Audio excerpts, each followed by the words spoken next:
Ladies and gentlemen, welcome to another edition of the F Y'all Podcast. I am your co-host, Michael Wright, and across from me, as always, is the one and only, the legendary Mr. C.T. Fletcher. Pops, we back. We are back. Right off the heels of part two of our interview with Mr. Ronnie Coleman, which is doing great so far. How you think season two is kicking off so far? Season two is kicking off with a bang. And man, I'm excited about our guest today. And we're going to keep this shit going. All right, ladies and gentlemen, today we have the incredible honor of hosting a truly inspiring guest, Michael Henderson, who is the founder and the CEO of Wolfpack. Michael's journey is one of resilience, innovation, and relentless pursuit of excellence, from battling stage 3 cancer to transforming the traditional gym bag into a high-end tactical fitness backpack. Michael's story is a testament to the power of discipline, grit, and perseverance. Ladies and gentlemen, please welcome to the F Y'all Podcast, Mr. Michael Henderson. Yeah. Mr. Henderson, how you doing today, sir?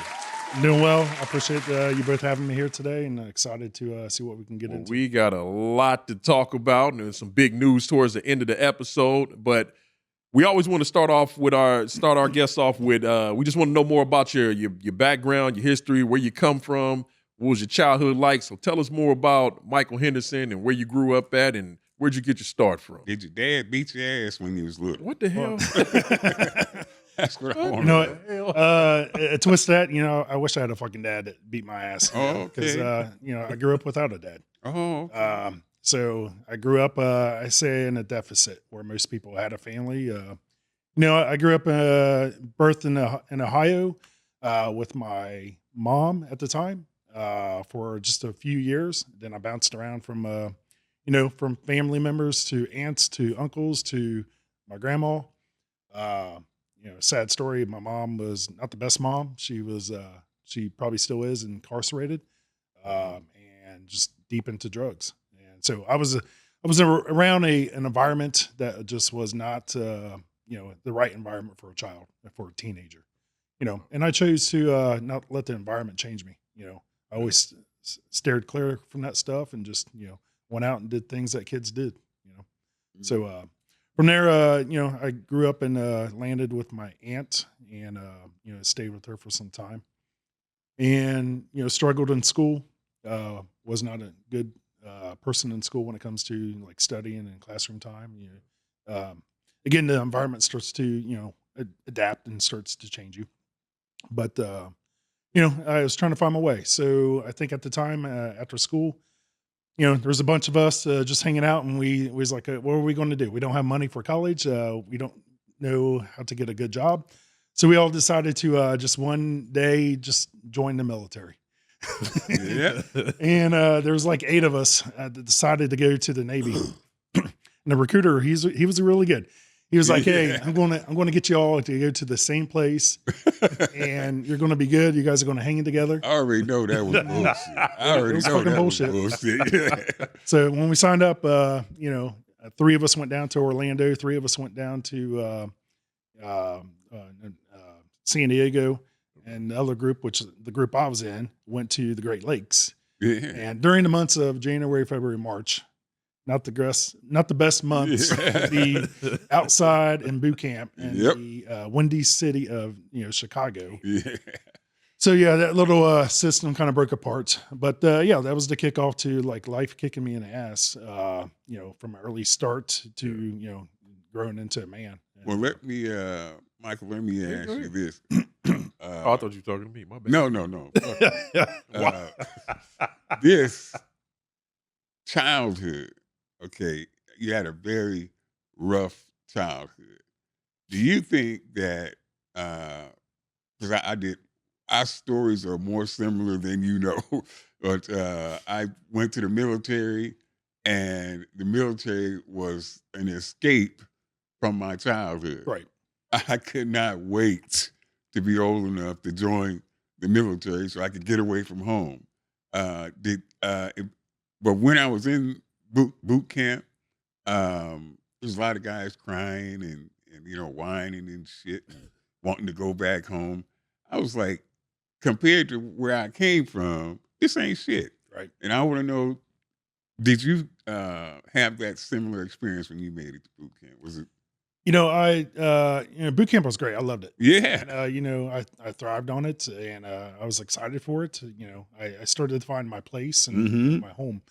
Back then, they had a 2-year program, and I signed up for the 2 years.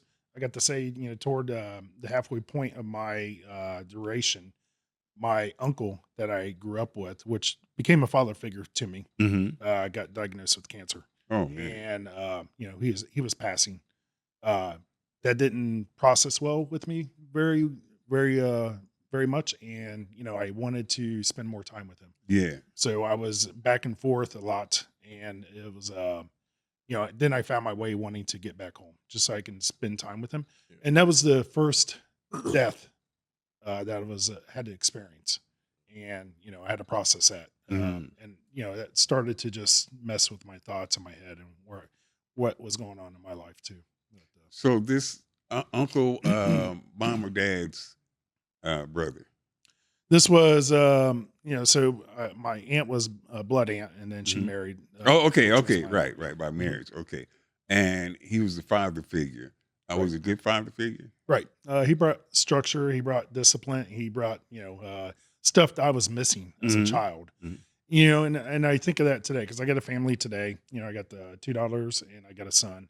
And that's super important to me is to provide an environment of a family and structure Absolutely. and a mom and a dad. Something I wasn't able to be a part of. So I love playing a role of the other side where I know like, hey, this is what I was missing. I'd love to give that back. Absolutely. So your time in the Navy. Well, let me go back real quick. One of the things, it was funny because you brought up the similarities when we initially met with you guys a while back when we came out of your office. CT says, I like that guy. Yeah. His mentality is a lot like mine. Yep. And very rarely do you meet a lot of people with the mentality of a CT Fletcher. How much did the Navy kind of carve the person that you are? How big of a part did that play into who you are now? Honestly, that was the pivot point. That was the time it took me from just being a little shithead and just as a child and a teenager to like learning about discipline and structure and like trying to figure out what your direction is on life. Yeah. Even today I fold my clothes similar to how they teach you, and it really started to lay the foundation, which I look back now and I know I needed that Yeah. to kind of reset me and get me, accelerated into the correct direction. Now, Michael, when I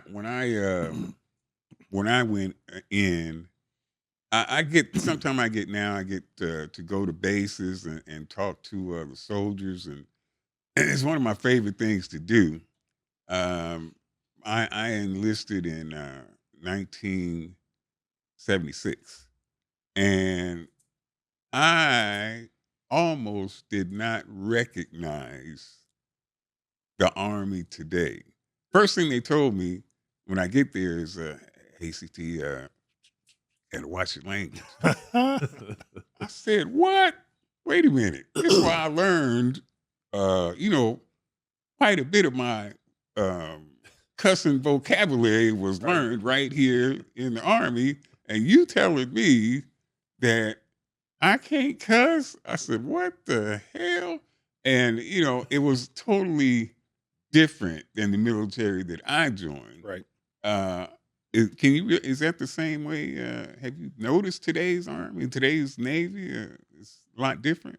Yeah, I mean, I think everything changes. I think things get harder and things get softer at the same time. And then the political positions start to kick in, and it's the era that we live in, and the adjustments probably there in the military as it is in the normal living of civilian life. But yeah, I can see where you're coming from, Oh and my God. how all that changes and evolves into a different look for sure. I was completely shocked, man. So the soldiers themselves, I told them, "Hey, when I because they was just waiting on the edge of the chair for me to say fuck," and and I couldn't. The soldiers they were oh, CT. I'm like, hey, man, it ain't me. You know, the brashless, I can't say it. I said, well, you know, when I get down there with you, we're going to talk like we normally talk when they ain't around. But Right. it was a big shock for me to not be able to be myself. Right. And I'm like, man, my drill sergeant was, you know, like one of the best cussers on planet Earth. And I learned a lot of my training style from my drill sergeant. Right. Nobody in the military ever get asked, hey, Michael, do you feel like getting up this morning? Do you feel like going to chow? They didn't ask you about how your feelings were about anything. They just told you, Right. and you did it.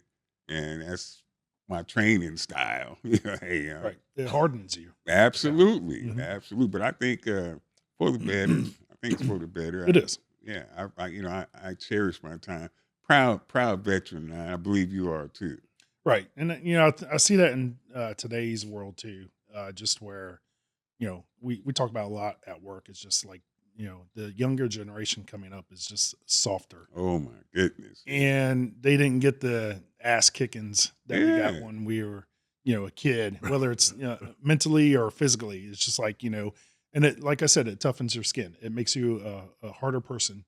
And, you know, it does in a strange way make you, you know, a better person in life, Definitely. to where you don't feel like, you know, you just know you got to work for shit and it's not going to be handed to you and you're not Absolutely. entitled to Oh, things. yes. And Entitlement is yeah, the we key word. see a lot of, especially with the social media that's out there, and like instant gratification and instant success, and like it's not like that. It's it's hard living, and you know I tell people this a lot too at work. It's just like uh, life doesn't get harder. Excuse me, life gets harder. It just doesn't. But you get smarter and you get more resilient, and you are able to, you know, take on that extra weight. It's just like in the gym, right? You know, eventually, if first time you lift the weights, 100 pounds is heavy. Yeah. And then you start to learn, like, okay, I can do this, and go up to 200, and just you start to adapt, and then you start to take on more weight, though, but it doesn't feel like it as much.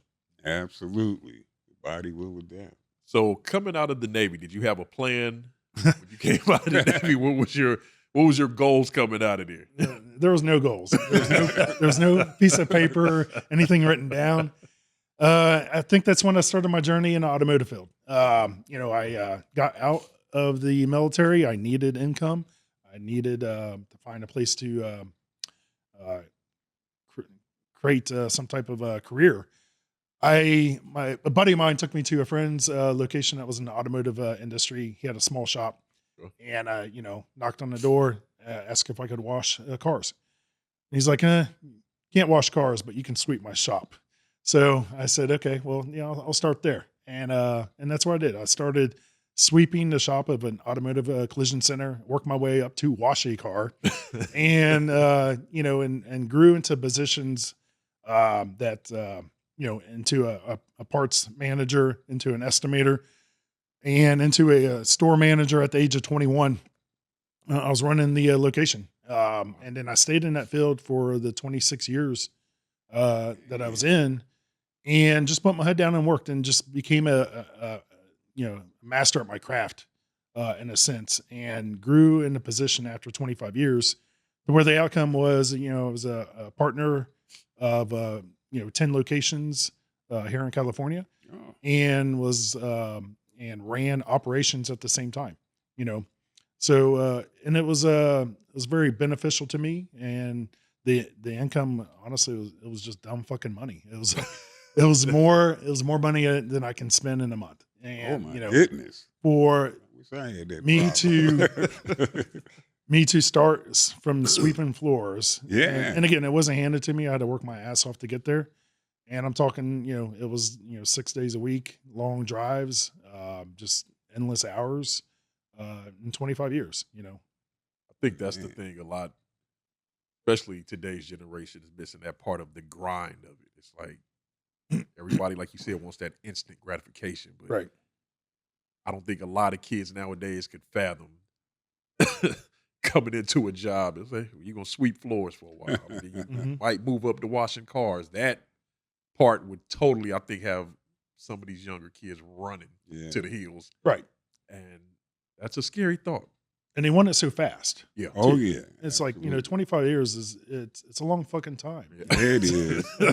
Yeah, it goes fast, but it's still a long time at the same token. It's and and that's what I did. I just put my head down. I was like, hey, if I'm going to sweep the floors, they're going to be the best swept floors ever. And that's how my mind worked. It's like, hey, if I'm going to wash the car, I'm going to be the best car washer. And then I got to learn how to put the decals on the cars. And that's back when Trans Am and Firebird had the big bergs Yeah. on the hoods. And, I got to learn to do that stuff. And School Trans Ams. boy. yeah. And, that was fun to me, being around cars, putting decals on and I just learned to, again, be whatever I did, I just wanted to be the best and figure out how to get there. It goes My back to the magnificent mentality. obsession. Yep. That's In order the to thing. be the absolute best at it, you got to be obsessed with that shit. You do. You're going to sweep floors, the best floor sweeping motherfucker. You got to be obsessed with that shit, man. Whatever it is. So I started out dishwashing. Yeah, I wasn't obsessed with this one. I hated that shit. But I did it. Yeah, I right. did whatever the hell I had to Mhm. do because I had some kids at home that they had to eat. So Right. do whatever you got to do that. Wasn't obsessed with the post office. and- Oh, I Flicking fucking them bags. hated it. 28 years at the post office. 27 of them I hated. But I went. Right. I went because they had kids at home that had to eat. They needed health care, so I took my ass to work. And I preach a lot of that today too. Is like, listen, we can chase our feelings. That doesn't get us very far. Mm-mm. But we can chase our outcome. Yeah. And when you can chase your outcome and you can set your mind there, like the rest of the stuff is just just get like so tunnel vision on the outcome. The rest of the stuff doesn't matter. But I think a lot of people start to chase their feelings. I don't feel like getting up today. I don't feel like going to the gym. I don't feel like going to work. Well, who the fuck feels like doing anything? Absolutely. And that's why I tell people at work, it's like, listen, we're where we're at today because we're chasing our outcome. Yep. And, and if you can start to rewire your thoughts in that direction, you can do a lot of shit. As I like to say, fuck your feelings. So 25 years. So in 2019, you were diagnosed with stage 3 cancer. Tell me your mindset when you got that news initially. What went through your head? I thought I got the wrong person. Got the call. Was driving home one day. Doctor called me. There's a story leading up to like what got me to the doctor. But when I got the call, Let's start there. Then. Yeah, Let's go back. Let's start. What got you to that point where you needed to see the doctor? I was having pain between my legs. Had testicular cancer. Yeah. I lifting heavy, leg press, squats. I just thought, okay, I'm just lifting too heavy, whatever. Chilled for a couple weeks. Pain's still there. Okay, I'm wearing slacks at work. I'm driving a lot. Maybe the slacks are just riding up me and it's not like doing the right thing. And then I would suddenly, like the moment I would just get from a seated position to stand up, my lower back would hurt. Like I would have been standing for hours, but it would just be within seconds. Mm-hmm. And what that is your lymph nodes inflamed, telling you something's wrong. Yeah. Like lower back pain, unbelievable. And when I get to that level, I was like, I probably should get checked out. But as guys, Yep. we're like, fuck this. Like, Yep. I can just tough this out. It'll go away, right? That's how we Yep. think. That's how We don't need to get to the doctor. Absolutely. And I went through that for like 6 months. And I finally, I didn't want to do it, but I felt down below and I like, hey, there's something that's like, doesn't feel right. And it gets you to start wondering. So I'm like, oh, I'm going to probably get checked out. So, the doctor scanned me and he goes, hey, I'm not supposed to tell you this, but you do have something there. It's probably, cancer. And, at the time I'm like, okay, just tell me whatever. And I didn't believe it, but, I went to get tested. When I say tested, I had my blood drawn and they can check your tumor markers. Yeah.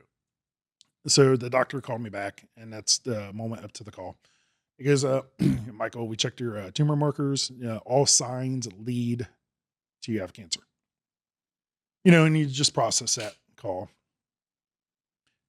And the first thing is like, hey, you got the wrong person. Like, I work hard. I have a family. I have money in a bank. Like, and you start to realize like, none of that shit matters. Like cancer doesn't discriminate. Yeah. It doesn't matter how healthy you think you are, how good you look, how much money you have, that you got a family, that you work hard and do all the right things. Don't It care. doesn't fucking matter. Nope. So, you know, I had to process that information. Went home and told a wife. Had to process that conversation. Yeah. And, you know, then we made a, you know, hard decision to, you know, tell the kids. Because we knew like there would be too much going on, too many doctor visits, too many physical changes.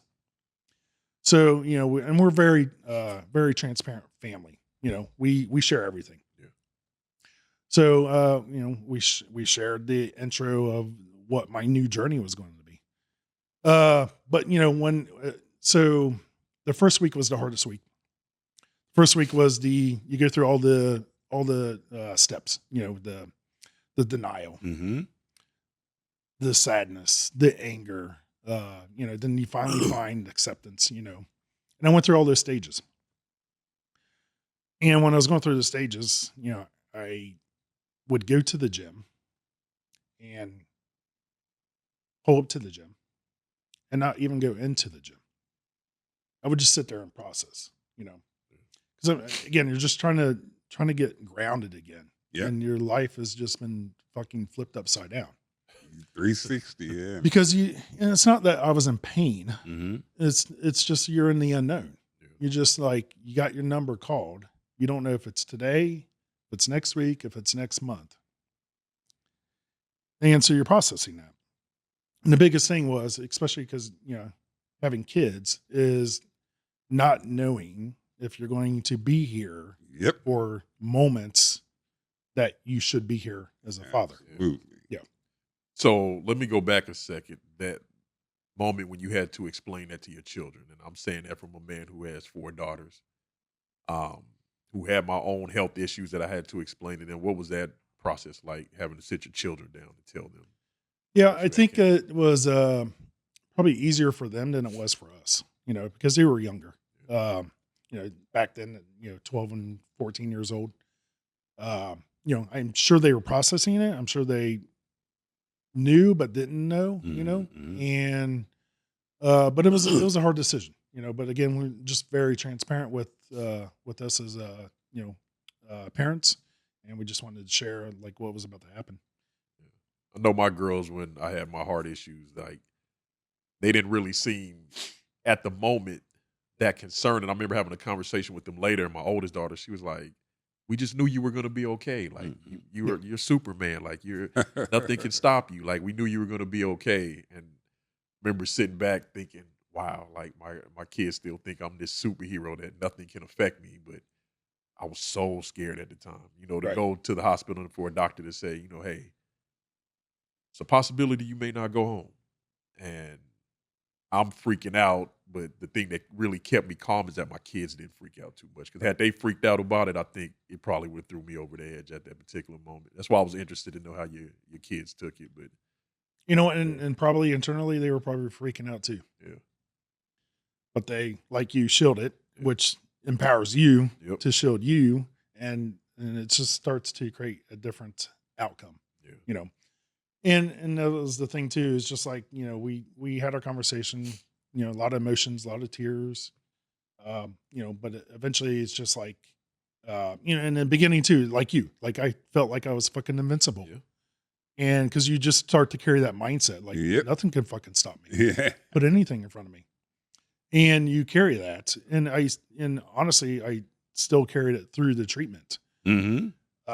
Because the treatment, you know, I decided to where most people would just play the victim card. Stay home, do the treatment, the woe is me card, tell everyone about it. And, you know, whatever that person does, I didn't want to be that person. I said, okay, here's what I'm going to do. I'm going to get through what I got to get through. I'm still that fucking invincible person. And I'm going to get up every day. I'm going to work out. I'm going to go to the hospital. I'm going to get my 6 hours of chemo a day for 5 days a week for 3 months. I'm going to leave the hospital. I'm going to leave Orange County, drive to Riverside in the afternoon before COVID. It's a 2-hour drive. Yeah. I'm going to show my face in one of my locations because since I was over operations, I could just be coming from a different, store, but I was coming from the hospital. And I'm going to do my job, and I'm going to kick ass. I'm going to, still be the best. Now I'm going to take that 2-hour drive back home. I'm going to rinse and repeat and fucking do it again the next day. Man. And I knew that the only way I could get through this was to keep to normalization. Yeah. Keep doing the same thing I always did every day. And I also had to condition my mind to not to look so far out to like 3 months. It was just live in the moment. What do I got to do today? Well, today I just got to go to the doctors. I got to get 6 hours of treatment. Today I got to make my drive. Today I got to go talk to these people and, figure out where we're at with this store. I got to do my job, and that's how I stay grounded, and we just lived like nothing was going on. I think deep inside everyone still was thinking about it, but not that we were covering it up. We just said, hey, we're just going to live normal as much as I could. But, it get to the point where Friday would kick in after 5 days of chemo, 25 hours of chemo, poison. Mm-hmm. I would just find myself in the bed from Friday evening till Monday morning. Like I was just exhausted. Absolutely. And I needed a recharge because you get to the point where you don't eat food. It starts to take you down emotionally. The chemo is poison, and it starts to kill off the bad cells and kill off the good cells at the same time. So you're basically taking yourself down to the point of death to kill off everything to rebuild you back up. Man.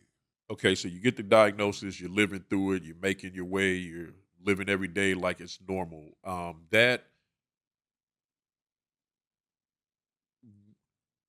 Take me into, and we talk a lot on this show about mental health. Like, did that affect your mental health at all, and how, and if it did, because I'm just saying in those quiet moments when there's no wife, no kids, and you're just alone, like you said, sitting in the gym parking lot, like how did you keep your mental health in check during that time, knowing everything that you were dealing with? It was the weakest in the beginning. Yeah. It was the first week. I was probably at my lowest. And like I said, I kept it to myself, very private person. Yeah. I didn't even tell my family when I went to the gym. I wasn't going into the gym. I was trying to process, again, I came from, no father, a mom that's been incarcerated, been around drugs, but never taken them. And, you start to, at a young age, you start to build, whether you call it a shield or armor or a steel wall, you start to, my best quality and my worst at the same time is I can just cut off emotions. Okay. And I can just be emotionless, and even worse as a guy, right? It's just like, so I honestly just, started to, after that first week, like I said, it was the lowest point, but I rebuilt mentally in my mind first before I could rebuild my body. And that's why I said, like I said, I just got to accept it. And, when I made that decision, I was locked in no matter what. I was like, hey, this is my journey. This is my new life. And that's what I call it. It's like my new life. And I just got to push forward, and the words I kept telling myself every fucking day was, it's only a moment. It's not forever. And I knew that there would be an exit, but I didn't put my mind at the exit. I just put my mind at the moment of what I had to do today. And I just told myself, this is just a moment. It's not forever. But just get through today. And then tomorrow, same mentality, and I got to the point too, like the, being invincible kicks in, right? I'm going to fucking kick ass. I'm going to get through this, and nothing's going to fucking stop me. And guess what? God decided to give me something else to just test my fucking limits. He gave me a blood clot in my jugular. Boy, I was not going to let you finish this story without asking you about your faith. Right. So, we're down to the last week of a 12 weeks treatment. And my neck started getting swelled, red, infected. And, I tell the doctor something's wrong. We look at it and he goes, yeah, let's get you scanned. They did a scan up top and found out that there's a blood clot in my jugular from the chemo, not from my normal blood, but the chemo gave me the clot. So their solution was to leave the clot there. The doctor said that any disruption of that would probably cause failure. Yep. And the best thing to do is let it scar tissue up. And the blood is like water. It will eventually find a new path. Route. Route. Wow. Okay. So immediate extraction of the port that I had to put in my chest. And they wanted to put the port in my opposite side and continue my last week of treatment. And I was at the point there, I was like, no, I'm fucking done. Like the bad's kicking in more than the good right now. When I say bad, is just like, I started to lose, and even today, the tips of my fingers, tips of my toes, go very numb, very easy. I can't live in the cold anymore. My ears ring constantly. I always got to listen to background music or noise. And that was to a point, it was testing me, to the point, like I was having bad thoughts going through my head when they're ringing in your ears is at an elevated level. And it's just something you have no control over. You can't turn the switch off. Yeah. I had to learn how to mentally, you talk about mental, thoughts. It's just like, I had to learn how to overcome that. Like I said, my mind started going places it wasn't supposed to be going, on how to turn off this sound. Yeah, absolutely. And I said, I can't become this person. And I just have to figure out how to manage through it. It's not going to go away. But it was at its peak on that last week. Then the platinum is one of the chemos that they put into you. The platinum, so it triggers, it basically burns off the little hairs in your ears, which balances vibration and sound. And, those are missing. So it changes the way, you get tendonitis in a sense forever. Wow. But I was on my last week. I decided, hey, I'm fucking done. Like, I know my body. And during those moments too, it's like, so maybe the question came in your thoughts, like, okay, I'm going to work every day. I didn't tell no one at work what was going on. I continued to play my role. It was the beginning of the year. So when I started losing a lot of weight, I just told people, I was like, hey, New Year's resolution, baby. I'm just going to burn some of the stuff off. I always kept my hair kind of like fuzzy like it is right now. And eventually it just went from fuzzy to shiny. And, I just told people, I was like, I'm shaving it. It got to the point I was really good up until the moment my eyebrows came out. Oh, damn. And when these came out, the girls, my wife, daughters would paint on with makeup eyebrows. And I knew that most people surface look at people. So as long as you just like keep talking, just keep moving around, like no one would probably notice. And I did. I went through. No one at fucking work ever called me out to what was wrong. And I go back today because I'm open with my story now, and I'll tell you why. But I go back today and tell people that I was around, like, hey, did you know, like, that's stage 3 cancer, like, and that mind blowing to them. Because again, I was the same fucking person. I was like, still like, hey, we got to get this shit done. We got to do this. Today's work's got to be done today. And just still very regimented, and to still have that demeanor and be dying at the same time. It's just like, people tell me I'm just a different breed, Well, absolutely. Clearly. Absolutely a different breed. You got it? Yeah, no, absolutely a different breed. I want to go back a little bit. What would it be? I had a major heart attack at home, and my son sitting next to my youngest son, and I had to, I was so sure, Michael, that I was not going to see the next day. Right.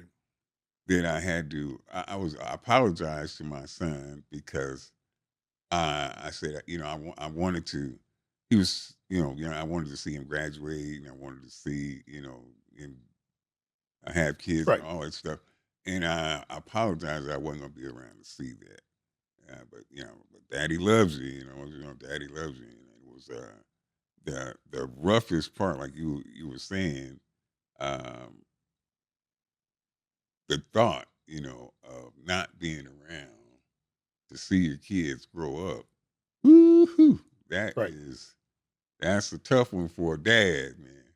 And I know now that my childhood was so fucked up, but different than yours, but fucked up too, And it really, really made me want to do.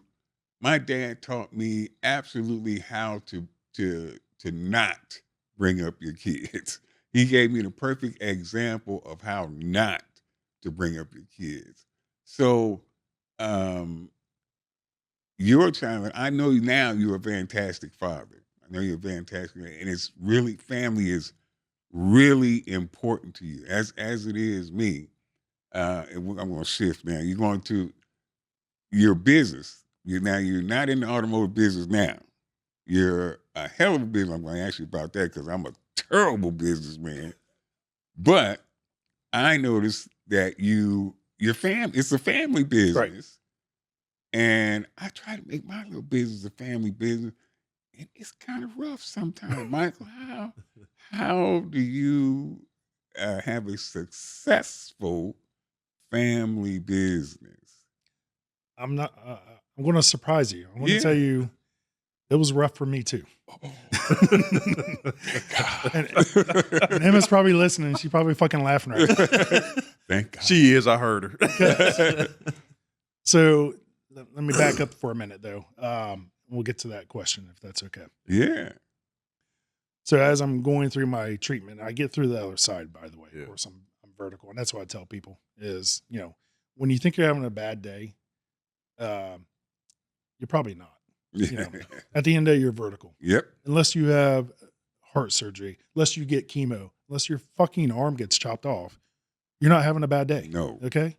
So it just opens me up to a different way of living and how people react to things. Like I started to not get upset at the simple things anymore. Yep. Because life just looks different. You start to get concerned about your family. You start to get concerned about how much time you have left. You start to get concerned about, did you make your mark? Yeah. And that's what becomes important. Mm-hmm. Not the fact that you someone took your fucking parking spot or, right. it's, but it changes. So, I'm going through my outcome and I'm processing, my success in life. And did I do everything I wanted to do? Was I successful if my days were numbered? And, in a sense, did I make my mark?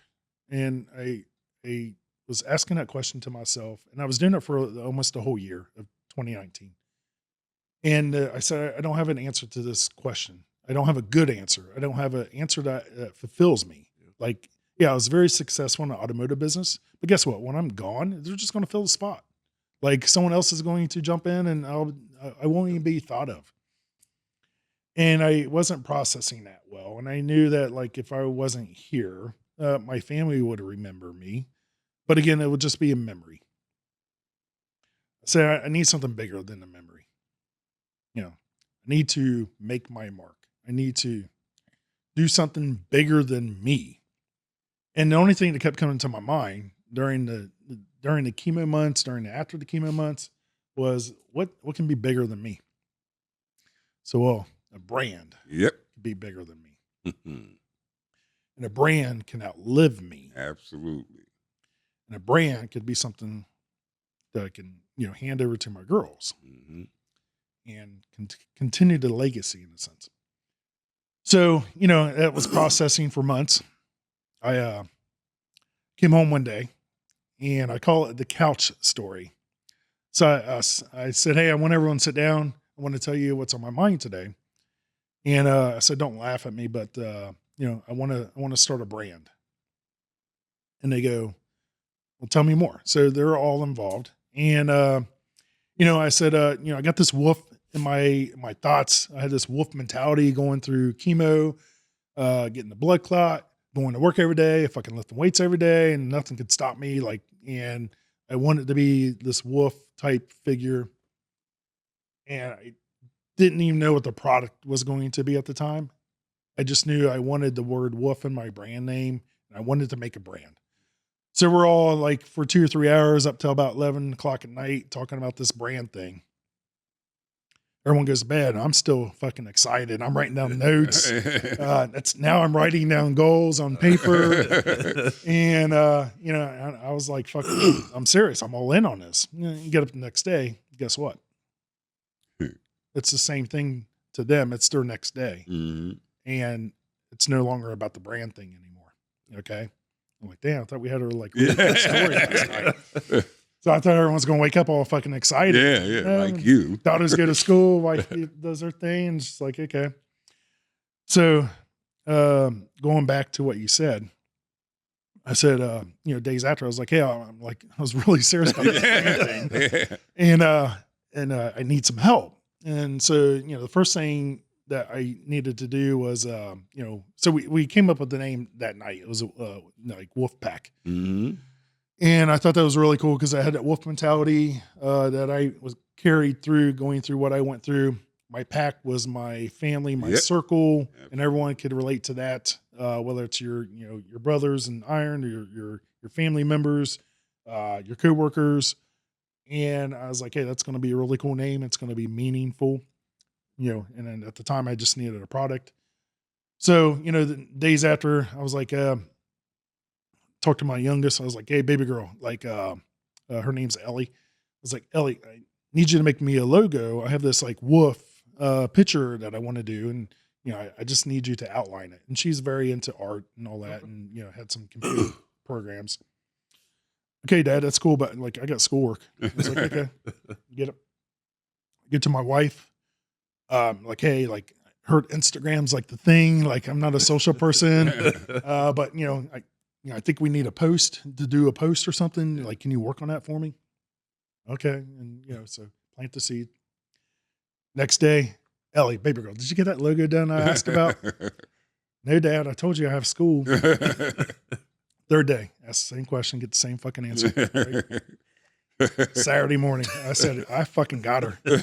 There was no school. Baby girl, that logo, she fine. She grabbed her tablet. She went into her closet. It was like a little desk set up. I gave her the picture of the wolf. I was like, okay, it's a real picture of a wolf. I was like, hey, just outline the wolf. That's all I want. She started to outline it, and then she went to closing the neck. And I'm like, hey, leave the neck open. And it was upright.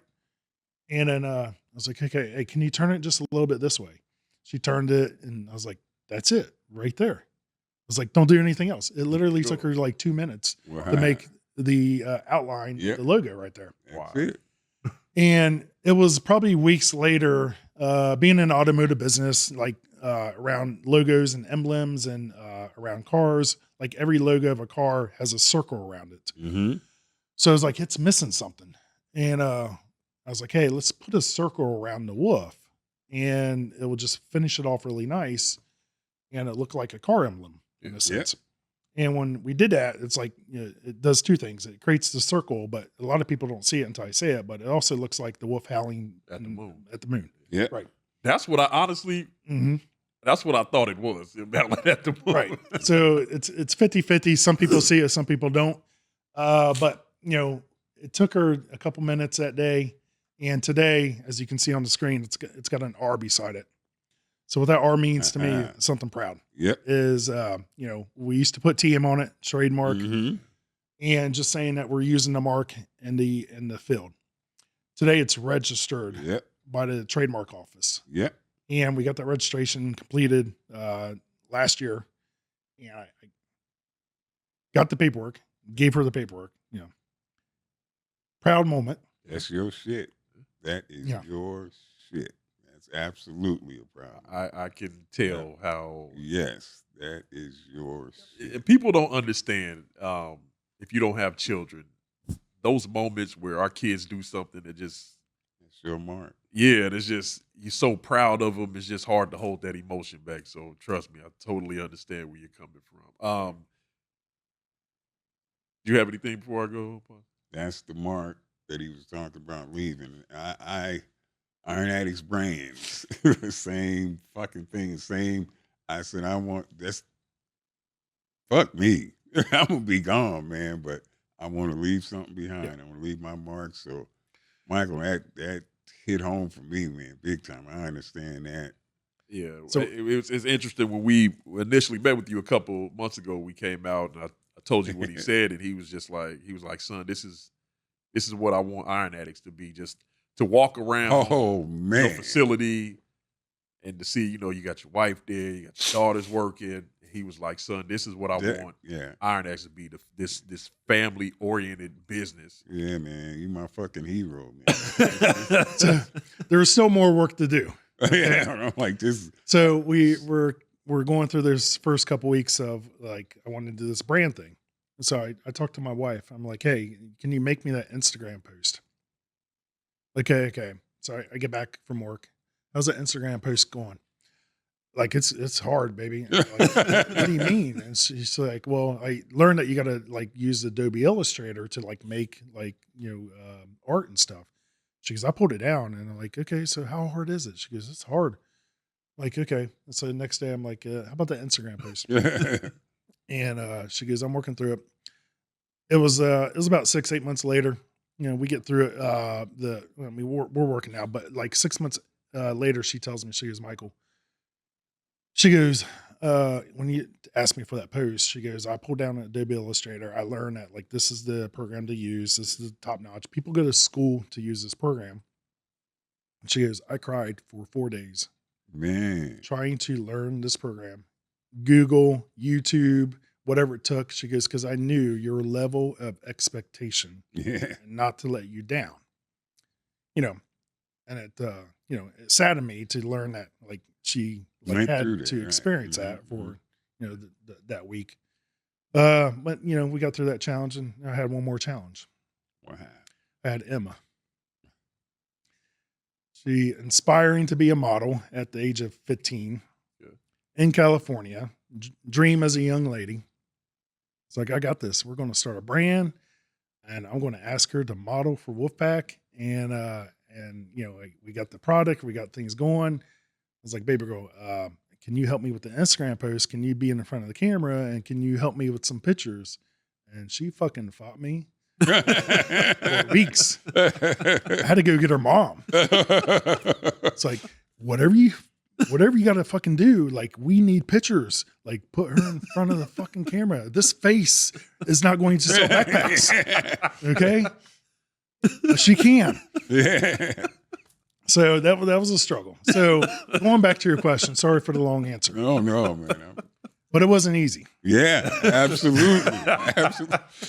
It was a fight. And I think what it is too, is you see your vision, Mm-hmm.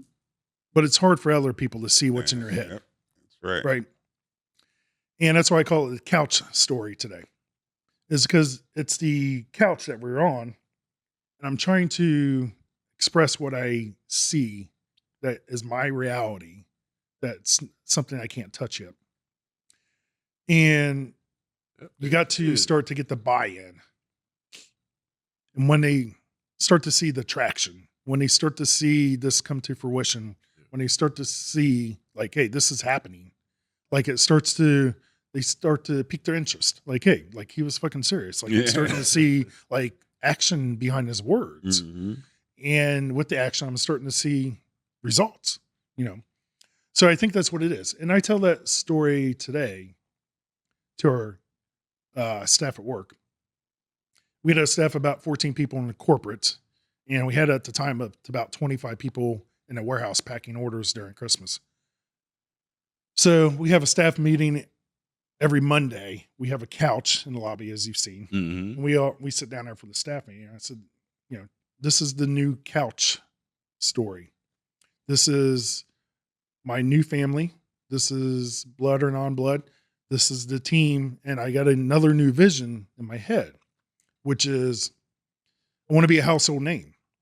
Uh, I want to be up there hell yeah. with Nike, Under Armour, Project Rock. Fuck yes. And I will see myself and the team walking into this black glass pane building with the white wolf logo up top. 2-story, 3-story. I already see it. But they don't. Fuck impossible. Fuck. So it's the same thing I went through, Wow. 4 years ago, which is you have to, like get them up in here in your head and get them to see the vision and get their buy-in. And they see the success, but their mindset is different. Mhm. My mindset is at a much larger scale, and that's okay. Like my job is to pull them up and get them to see Henderson, and the founder of what Wolfpack, and this is possible. So that's a constant. It's the new couch story, and I'm working through it. Hell yeah. I love it. Yeah.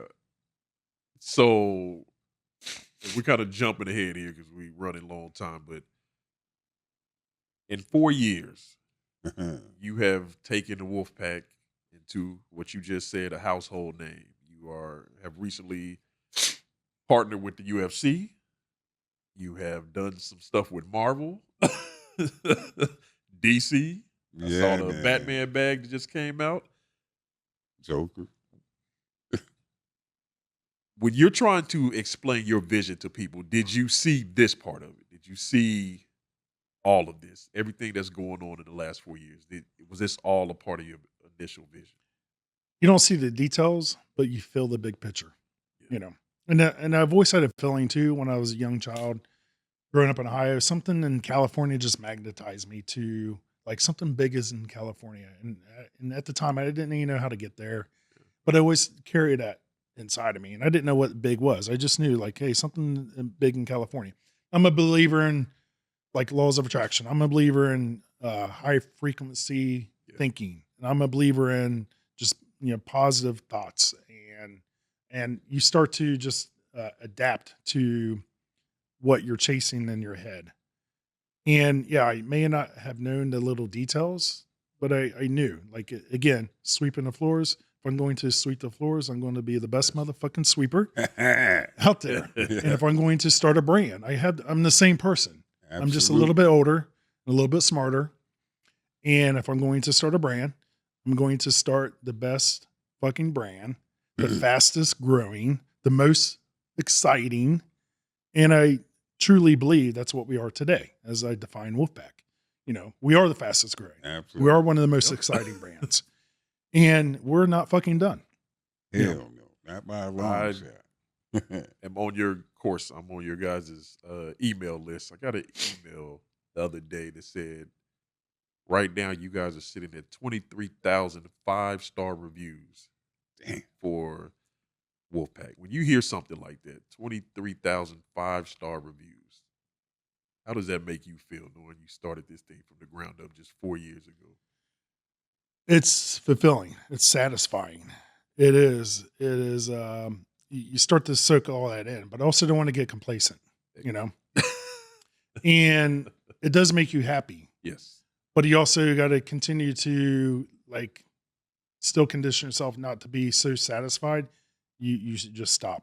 And you see the reviews, but even give you a bigger like picture. Not everyone leaves a review, but I can tell you this: we got about 350,000 Wolfpacks out there in the community. When you think about that, and when you think about that's maybe like 5 SoFi stadiums of just people that have Wolfpacks. And if you've ever been to SoFi, there's a lot of fucking people. Yeah. And I looked around one day and I was like, this is about 70,000 people. And we got about 350,000 Wolfpacks out there in 4 years. Man. And it is mind blowing, but it's not at the same time, because at the end of the world's so big, there's so many people out there. We're still scratching the surface of what our capability is. And that's what I tell everyone today at work. It's like every day we're mining for new eyeballs. Yep. And, I'm a big believer is like, you can have a great product, but if you don't have traffic, like it's not going to do nothing. Absolutely. Then you Nobody can have knows about it, they're yeah. not going to buy it. Then you can have traffic but no product, and you're not going to sell nothing. Yeah. So it takes a combination of both, So that's like, we got a great product and now we got to fight for traffic, and that's why we do the cool things with the DC bags, the UFC platform. We're constantly trying to get into new audiences and just get people to learn about our brand. So Wolfpack is known for its functionality and customizable with the patches and all of that stuff you guys can see. Kind of walk me through your design process. Like, you just get an idea. Take me through that process of when you get an idea for a bag, and how does that process start, and kind of see us through the end of it. Yeah, ultimately I wanted something different. I seen the black standard zip up backpacks, duffel bags, and I felt like that we could do something a little bit different. Coming out with the compartmentalized type bag to keep your gear separated, organized, and with the Velcro patches, which I thought was super cool because Whose idea was that? the backstory on that was my girls would get a brand new hydro flask and order stickers and put the stickers all over the flask, and it would drive me nuts. I'm like, baby girl, why the fuck are you putting brand new stickers on a brand new hydro flask? And it was just like not sitting well with me. They go, Dad, this is what we do. We want to express our personality, and this is what we do. And I'm like, no fucking way. Like, this is what we're going to do with bags. Absolutely. We are going to allow people to express who they are, what they're chasing in life, what they want to become, or who they are. And no better way to do that with the bag. Fantastic. And the bag, what I love is like here's what I love about our product is, I don't know what supplements you took this morning. I don't, and you probably taken some, but I know what bag you're carrying, And I knew that going in, that's my business mind kicking in, right? I knew when I was building out a brand of what I had to do, I needed something that could constantly have brand awareness. I needed something that could hit a large audience. I needed something that was a price point much different than starting a supplement company or an apparel company. Yeah. So I can elevate myself above the competition really fast and coming away from dumb money in an automotive business. And that's where I feel like Wolfpack started when I was younger. It's like, hey, I had to do all those things I mentioned earlier in our conversation to get where I was at today. Exactly. Okay. And if I didn't do those things, Wolfpack wouldn't be around today. So it started years before Wolfpack. It's just started with being a better person in life at the age of 18, 19, 20, and just building on top of building. And, we wanted something different, something unique. We do some really cool things with the colorways and changing things. So I get inspired when I look at the cars. I get inspired when I look at shoes. I'm looking at your shoes and I'm like, fuck, I can turn that into a bag. Right? And as I look at it, it's like, and that's what happened. That's what came about with our bag is like people buy the bags that match your outfits. Oh, yeah. Yep. And just like sneakers, right? Mhm. Like we all probably got closets full of sneakers right now, but we can only wear one pair of shoes today. Yep. Okay. And the same thing with the bags is people buy the bags, 5, 10 bags. I see it on Instagram. I have 10 of your bags. Yes, Kimberly, you hear that? 5 to 10 bags, Kimberly. And, we love it because it gives us excitement to like come out with the next one, and the designs come through like what's hitting today, what's in fashion, what's Nike look like in shoes. Yeah. And here's a funny story with Nike. It's just like Nike has a team of many that says, hey, this is the next shoe color. It's going to work. I don't need to have a team of many to hire a group of people to just say, let me look at the Nike shoe and see what they're doing and make that into a bag. Yeah. Save me a couple of dollars. Yep. So, Simplifying the process. Yeah. So while we're on the topic of bags, and before we close out the show, there is a Fantastic new bag on the horizon. go ahead. Go ahead. There's a fantastic new bag on the horizon from Wolfpack, my personal favorite. And we're going to let Michael take it from here. yeah, we were blessed with your visit down at Wolfpack that day. Inspired us to come out and create a bag for what's important with you with the Iron Wars. Absolutely. And how many years is that going now? Iron Wars 9, the greatest strength show on earth. Love it. January the 24th. And we love being a part of this. And we loved being able to put product in someone's hands that represents a moment. Because that moment is for a day, but the memory is forever, right? Absolutely. That's what I love about the Wolfpacks is it carries the memory, carries the moment. And, we're excited to show you the Iron Wars Wolfpack bag. And we got a couple jumbo patch right here.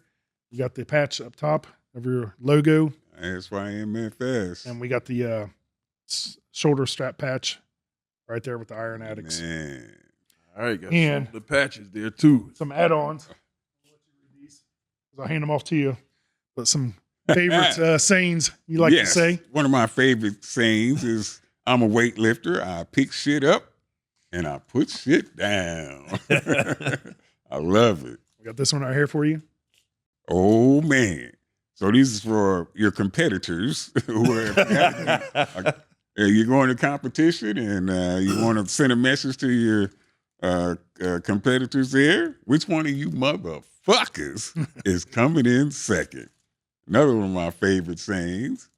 You decorate your bag. And we got little arm flex right there for you. Oh, man. Every day is arm day. Steve motherfucking set with the big bicep. Looks like the 22s to me. Oh, And this is my favorite right here. I love hearing you say it and put it all out there. Boy. It is still, no matter what, your motherfucking set. Love it. Man, they got my favorite sayings. You can customize your Wolfpack bag. Make a statement without opening your motherfucking mouth. and these will be out January the 10th, which This is Friday. 2 days from now. This Friday. You can head over to Wolfpack. Solomon, if you can pull the website back up again. You head over to Wolfpack, get your special Iron Wars bag. Partnership between Wolfpack and Mr. C.T. Fletcher. Military green. You can't beat that. Yes, so we went in and they said, CT, what do you want your bag to look like? I said, I want a military green because I'm a proud soldier. And goddamn it, you're just making a statement saying it, telling everybody as soon as you walk in with that bag, I'm a bad motherfucker. All right, so make sure you grab your bags. Matter of fact, get your bag and bring the damn thing to Iron Wars. Hell Right. yeah. Let the old man sign it for you, something like Love that. it. Damn right. January the 24th. Tell the people about Iron Wars again, Pops. What, Iron what can they Wars, expect hey, coming out the Iron The Wars? greatest strength show on earth. You can expect Julius Maddox to be there, the greatest bench presser in history, raw bench presser in He's history. still going for 800 bench. I'm trying to push Julius, but I don't want to, say it for him.